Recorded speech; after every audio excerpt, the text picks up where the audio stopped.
नमस्कार।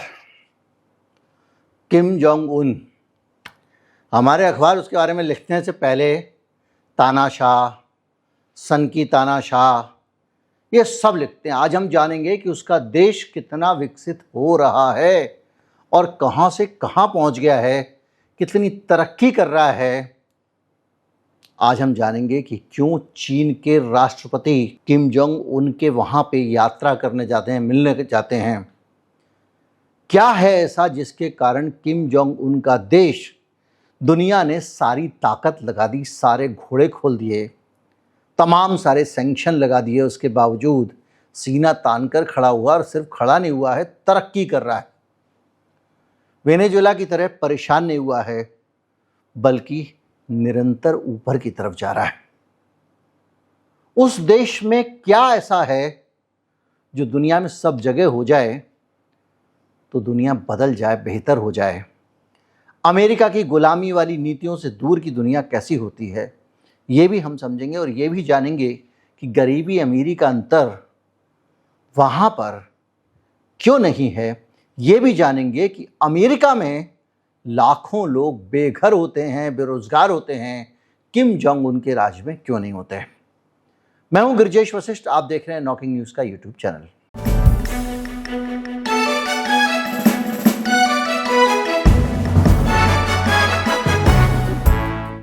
Kim Jong Un के देश में एक ही रेडियो स्टेशन होता है। भाई साहब, अगर आप रेडियो स्टेशन बदलोगे, हमेशा ऑन रखना पड़ेगा, तो सजा मिलेगी।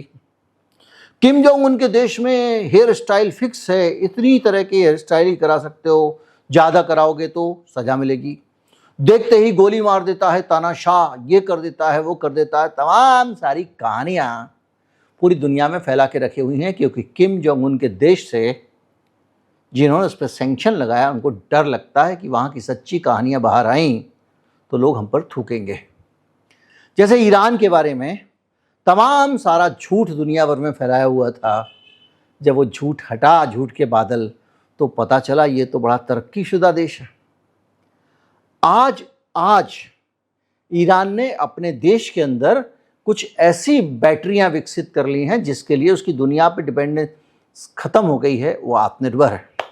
हम आत्मनिर्भर भारत की बात करते हैं और लगातार हम दूसरों पर निर्भर होते जाते हैं, क्योंकि हमारे ऊपर सैंक्शन की ताकत लगाता है कोई गुंडा, फिर बोलता है कि आप हमसे इंपोर्ट करो। हम दुनिया भर से इंपोर्ट ही करते रह जाते हैं, आत्मनिर्भर बन ही नहीं पाते हैं। और ये वो देश हैं जो अपने ऊपर ही जीते हैं, अपने अंदर अपना आत्मनिर्भर, जिसको असली वाले कहते हैं। किम जोंग उनकी अब चर्चा क्यों हो रही है, ये बड़ी बात है। एक तो चीन के राष्ट्रपति शी जिनपिंग वहाँ गए हैं, दूसरा वहाँ कुछ चीज़ें सामने आई हैं जिसको पूरा वेस्टर्न मीडिया छाप रहा है। वेस्टर्न मीडिया कह रहा है किम जोंग उन ने पूरी शक्ल बदल दी है और वहाँ पर कुछ नए बदलाव दिखाई दे रहे हैं। जैसे उनकी राजधानी में बड़ी संख्या में अब उबर जैसे ये जो ऑनलाइन कैब वाली सर्विस शुरू हो गई है।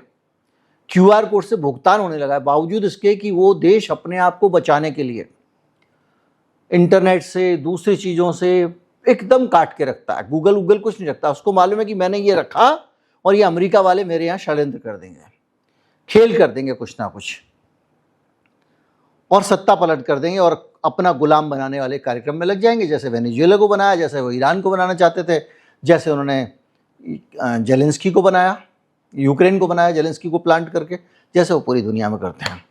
तो वो अति सावधान रहता है और सावधानी आपको इस पूरे वीडियो में हर चीज़ पर दिखाई देगी। लेकिन online food order, delivery apps, internet gaming के कैफ़े और वहाँ पर पेट शॉप्स भी खुल गए हैं, मतलब आप पालतू जानवर खरीद के ला सकते हैं। जाहिर बात है कि ये काम लग्जरी का काम है।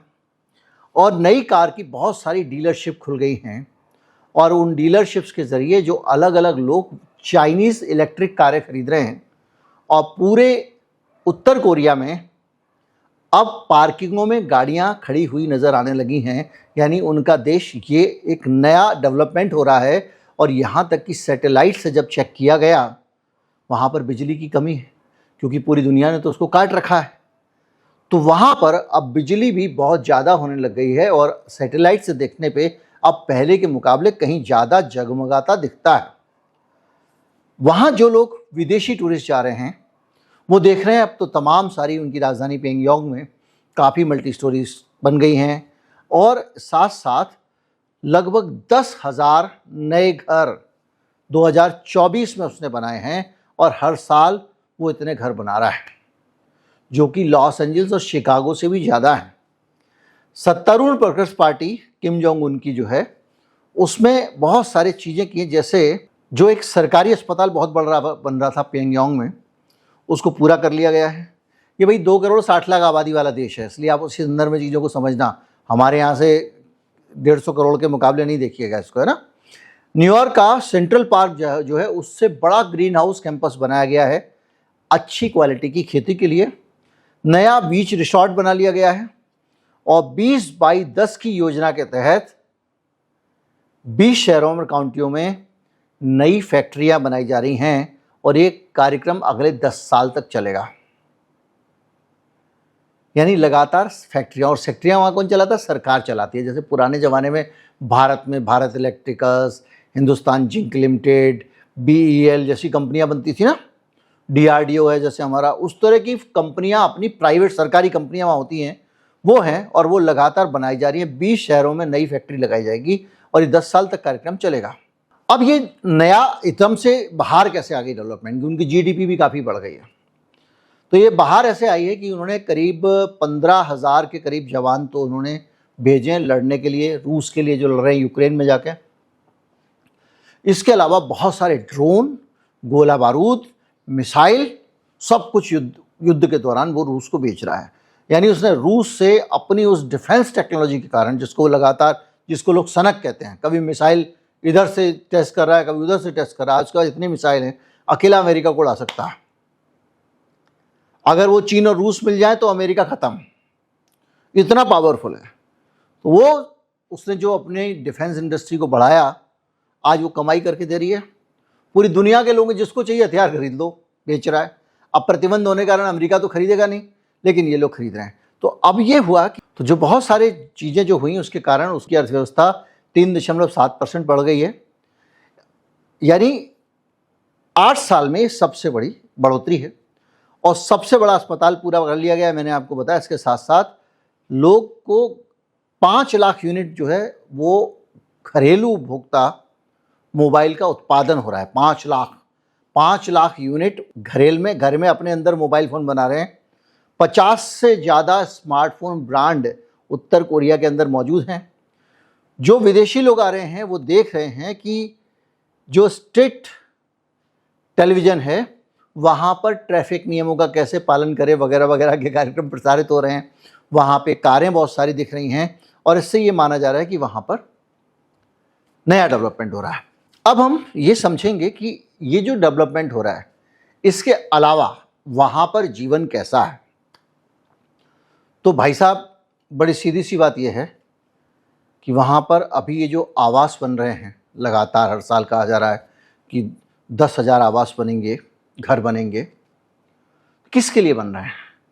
ये वैसे नहीं है जो हमारे यहाँ पे अमीर लोग 4-4, 6-6 फ्लैट खरीद लेते हैं।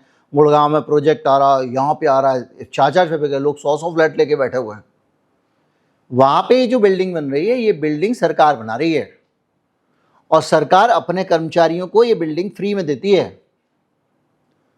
वहाँ काम करने वाला जो आदमी होता है उसको मकान फ्री में मिलता है और काम सबको करना ही पड़ता है। मतलब काम करने वाला मतलब नहीं, वहाँ पे बेरोजगार नहीं है कोई भी, बेघर भी कोई नहीं है, क्योंकि घर सरकार सबको घर देती है, अच्छा दे बुरा दे।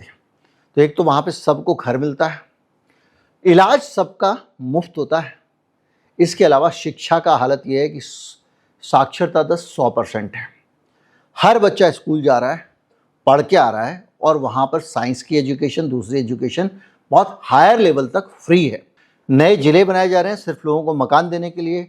हाई राइज बिल्डिंग, आवासीय कॉम्प्लेक्स बनाए नहीं जा रहे हैं, ये पहले से बने हुए हैं, सालों से बनाए गए हैं। सैनिकों, वैज्ञानिकों और बाकी लोगों के लिए वहाँ पर नए फ्लैट उनको दिए जाते हैं और जो पुराने फ्लैट हैं वो बाकी लोगों को मिलते हैं। और इसके साथ साथ ग्रामीण इलाकों में भी, गांव-गांव में भी छोटा बड़ा सबको मकान मिलता है और इलाज सबको फ्री है। डॉक्टर हर अस्पताल में पूरे देश में फ्री मौजूद हैं, लेकिन दवा और उपकरणों की थोड़ी कमी रहती है। लेकिन इसी देश में शिक्षा का जो मैंने बताया वो हाल ये है, प्राथमिक से उच्च शिक्षा तक लगभग पूरी तरह शिक्षा व्यवस्था सरकार उपलब्ध कराती है, कोई ये प्राइवेट दुकान नहीं है। इसके अलावा जो लिटरेसी रेट है वो बहुत ऊपर है। विज्ञान, इंजीनियरिंग, गणित और तकनीकी शिक्षा पे खास तौर पे जोर दिया जाता है। छात्रों को कम उम्र से ही वैचारिक शिक्षा दी जाती है। इंटरनेट और बाहर की जानकारी को बहुत सीमित रखा जाता है, क्योंकि ये मैंने बताया कि विदेशी लोग वहाँ साजिश करने में लगे हुए हैं दिन रात, अमेरिका तो खास तौर पे। एम्प्लॉयमेंट की हालत ये है कि सीधे राज्य के नियंत्रण में है सारा का एम्प्लॉयमेंट। खेतों, कारखानों, खलिहानों, कार्यालयों, सब जगह पे फ्री में लोगों को रोजगार मिलता है और बेरोजगारी शून्य है। वहाँ पर सभी नागरिकों को किसी ना किसी तरह से काम मिलता है। वास्तविक उत्पादक और आय का स्तर एक अलग बात है, ये एक चीज़ है जो बहस का विषय है। बहस का विषय क्यों है, हम इस पर आएंगे। इसके साथ साथ कई चीज़ें ऐसी हैं जो आपको ये समझ में आती हैं। देखो, मकान मिल गया आपको, लाइफस्टाइल, रोज़गार, स्वास्थ्य, शिक्षा, सब फ्री। इसके अलावा वेतन कितना मिलता है, ये भी बड़ा सवाल है, क्योंकि हमको ये जानना पड़ेगा कि ये सब फ्री मिल रहा है, उसके अलावा पैसे भी मिल रहे हैं। भाई आपको बच्चे पढ़ाने के लिए फ्री में पढ़ गया, रहने के लिए घर मिल गया, पढ़ने के लिए अस्पताल मिल गया, और इलाज के लिए अस्पताल मिल गया, सब कुछ मिल गया आपको, तो आपको तनख्वाह कितनी मिल रही है उसके बाद, एक बड़ा सवाल ये भी है। संपत्ति आपको जोड़नी नहीं है, लेकिन उसके बावजूद कई लोग जो है ना बहुत ग्रे मार्केट वगैरह काम कर कुछ पैसे वहाँ कमा लेते हैं। पर इनकम क्या है और इनकम का डिफरेंस क्या है, ये बहुत बड़ी चीज़ है कि वो सबसे ज़्यादा वाला कर्मचारी और सबसे कम वाला कर्मचारी का क्या अंतर है। वहाँ पे कोई मिनिमम वेजेस जैसा कंसेप्ट नहीं होता है। मेरे भारत में 10,000 रुपये मिलता है, और वो भी नहीं मिल रहा था तो नोएडा में इतना बवाल हुआ। उन बेचारे मज़दूरों को आधों को तो जेल में डाल दिया, कई को बड़े बड़े जो लोग उनको समझा रहे थे, जो उनका साथ दे रहे थे, उनके ऊपर राष्ट्रीय सुरक्षा से जुड़े हुए, ये जो नोएडा का फैक्ट्री वाला जो तनख्वाह नहीं दे रहा था, आधी अधूरी दे रहा था, उसके खिलाफ मजदूरों का आंदोलन राष्ट्रीय सुरक्षा से खतरा है, वो राष्ट्र है। 30,000 KPW मतलब कोरियाई वॉन, तो उत्तर कोरियाई वॉन, तो 30,000 वॉन मिलते हैं नए कर्मचारी को जो एंट्री रंगरूट होता है। जो मिडिल लेवल का है उसको 80,000 वॉन मिलते हैं। जो सीनियर अधिकारी होता है उसको 1,80,000 से 2,20,000 वॉन मिलते हैं, और 1 लाख वॉन जो है वो एवरेज। तो कुल मिला के आप ये सोचो कि आप 30,000 से शुरू करते हो और 2,20,000 तक पहुंच सकते हो। इससे ज़्यादा किसी की तनख्वाह नहीं है। अगर ये देखा जाए भारत के हिसाब से, तो अगर आप देखें तो अमेरिकी डॉलर में कन्वर्ट करके यहाँ लाओगे तो 9,500 रुपये प्रति माह से शुरुआत होती है, और ये वरिष्ठ अधिकारियों का 21,500 रुपये है। लेकिन ये 9,500, घर में सबके पास नौकरी है, आपके सबको फ्री इलाज विलाज सब कुछ है, तो ये पैसे आपको केवल, अच्छा आप जो आपको ये भी नहीं है कि आप अपना निजी मकान बना लोगे, प्रॉपर्टी बना लोगे, बच्चों के लिए कुछ छोड़ जाओगे, आपको छोड़ने की जरूरत नहीं, सरकार ने इंतज़ाम किया उनके लिए। तो ये पैसा आप समझ लीजिए पॉकेट मनी हो गई। अब अगर आप इनके वेतन से तुलना करें तो भारत के अंदर जो वेतन का भेदभाव है, एक तो मैंने बताया ये मिनिमम वेजेस 10,000, ये कानूनी है, इससे कम में भी लोग काम करते हैं। गांव में खेत मजदूर को कितना मिलता है आपको पता है, मनरेगा में कितना मिलता है। और जो टॉप का वेतन है उसके बारे में भी जानना ज़रूरी है, कम से कम भारत से हम तुलना करें तो 2025 के जो कॉरपोरेट वेतन के आंकड़े हैं उसमें देखें तो उत्तर कोरिया से हजारों गुना ज़्यादा वेतन हमारे यहाँ ऊपर वालों को मिलता है, और उससे उसके वेतन का 1/3 हिस्सा भी कई लोगों को, नीचे वालों को नहीं मिलता है। यशीश दहिया का कुल जो वेतन है वो 638 करोड़ रुपए है एक साल का, 638 करोड़ रुपए।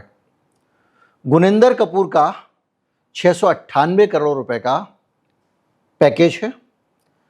संदीप कालरा का कुल पैकेज 148 करोड़ रुपए सालाना का है, और सी विजय कुमार का पैकेज 94 करोड़ रुपए सालाना का है। अगर आप 638 करोड़ रुपए देखें दहिया के, तो उसकी 53 करोड़ रुपए महीने की सैलरी होती है। अब आप इससे अंदाज़ा लगाइए कि इस देश में जब पैसा ऐसे लोगों के पास जाएगा, मकान बनेंगे इन्हीं के पास चले जाएंगे, फैसिलिटी इन्हीं के पास हो जाएंगी, कार यही खरीद सकते हैं। तो बात यह है, जिस आदमी को आप कहते हो कि ये तानाशाह है, ये सनकी है, ये पागल है, उस आदमी ने देश में सिर्फ अपनी ताकत नहीं बनाई है, उसने अपने देश के सबसे नीचे के आदमी के भी रोटी कपड़ा मकान का इंतज़ाम किया है। कुछ लोग आरोप लगाते हैं कि असमानता है, लेकिन असमानता है तो संसाधन कम होने के कारण। कुछ लोग कहते हैं वो क्लोज सोसाइटी है, वहाँ पर विदेशी दखल कम है, आसानी से वीज़ा नहीं मिलता है, तो उसका जिम्मेदार दुनिया है।